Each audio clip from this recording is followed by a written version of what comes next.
In this video, we will guide you through the process of submitting a new quote request using the MDX portal. Follow along carefully, and by the end of this video, you will be able to complete a submission for the underwriting team to review. Before we begin, please note that if you are working with a fleet account, you do not need to enter each vehicle individually. Our system supports bulk uploads, allowing you to efficiently submit information for multiple units and save time. Now, let's get started.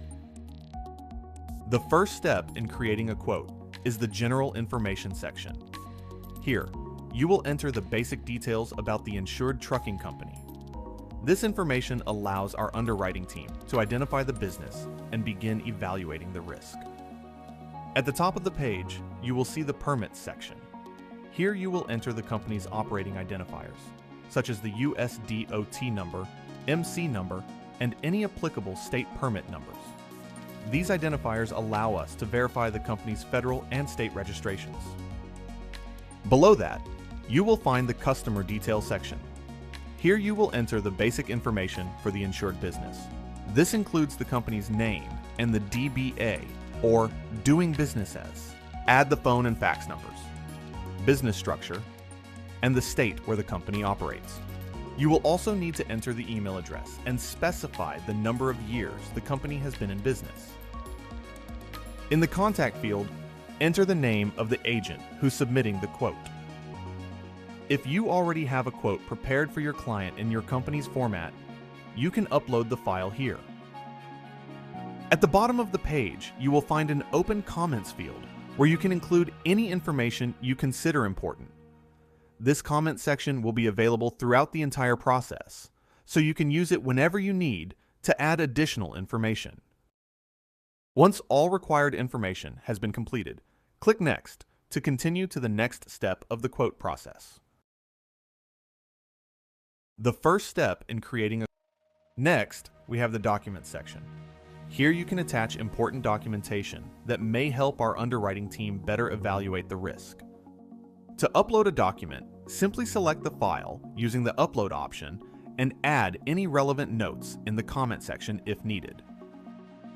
The system accepts several file formats, including PDF, images, and common document files. Once you have uploaded the necessary documents, click Next to continue to the next step. Up next is the Coverage section. Here, you will complete the information related to your client's coverage needs, including limits and deductibles. Fill all the boxes with your client's information. Use the Comments section to provide additional details. Make sure to review all the information. If everything looks good, click Next.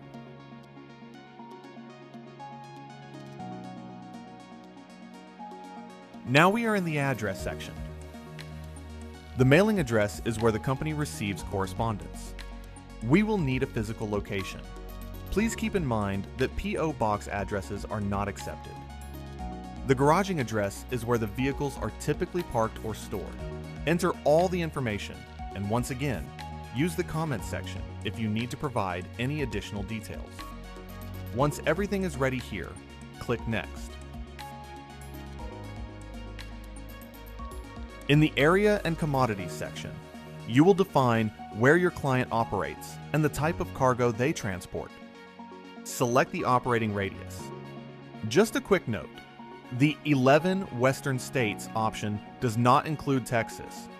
If Texas is part of the operation, be sure to select the correct option from the list. Select also the types of commodities they transport, along with their corresponding percentages.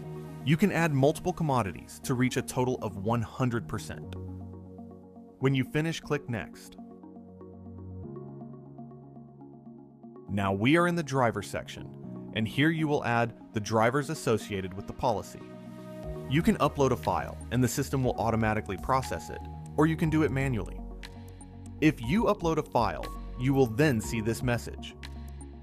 The process runs in the background, so you may not see the driver's information immediately. Now, let's take a closer look at this section.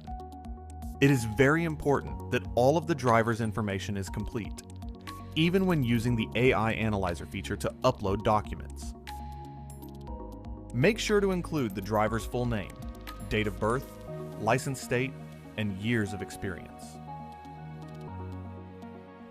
Take a moment to review this information carefully before moving on to the next section.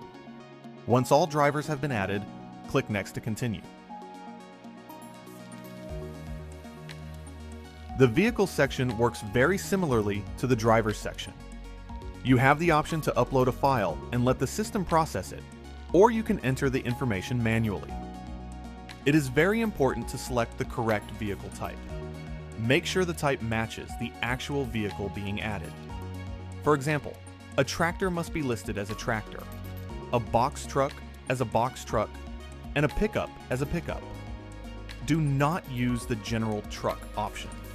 The same applies to trailers. Make sure the trailer type matches the actual operation. For example, a dry van, flatbed, lowboy, or gooseneck should be selected accordingly. Another important point is to make sure the number of trailers matches the number of units. For example, if you have 10 tractors, you should also have 10 trailers. Even if the trailers are not owned, they still need to be included. If the trailers are not owned, you can list them as unidentified trailers. You can also leave the information processing in the background and continue with the next step.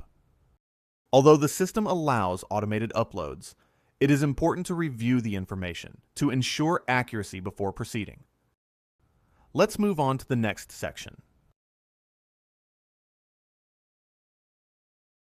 The same applies to the Insurance History tab. Please include the full loss runs package whenever possible. This should include all coverages the client had, such as auto liability, cargo, physical damage, and general liability, to provide a complete overview. You can upload the information in the way that works best for you. Once completed, click Next. We are now in the IFTA section. Here, you will upload the mileage reports for your client's vehicles. You will need to upload the report for the last 4 quarters. Once completed, click Next to continue to the last tab. Finally, we have the Submit section. Here, you will complete a few final details before submitting the quote. Enter the target premium and select the proposed effective date. You will also be asked whether the client already has cameras installed in their vehicles. This is very important. If the client already has cameras, indicate it here.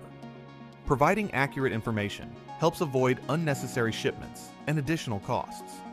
You will also be asked whether the client requires an A-rated carrier.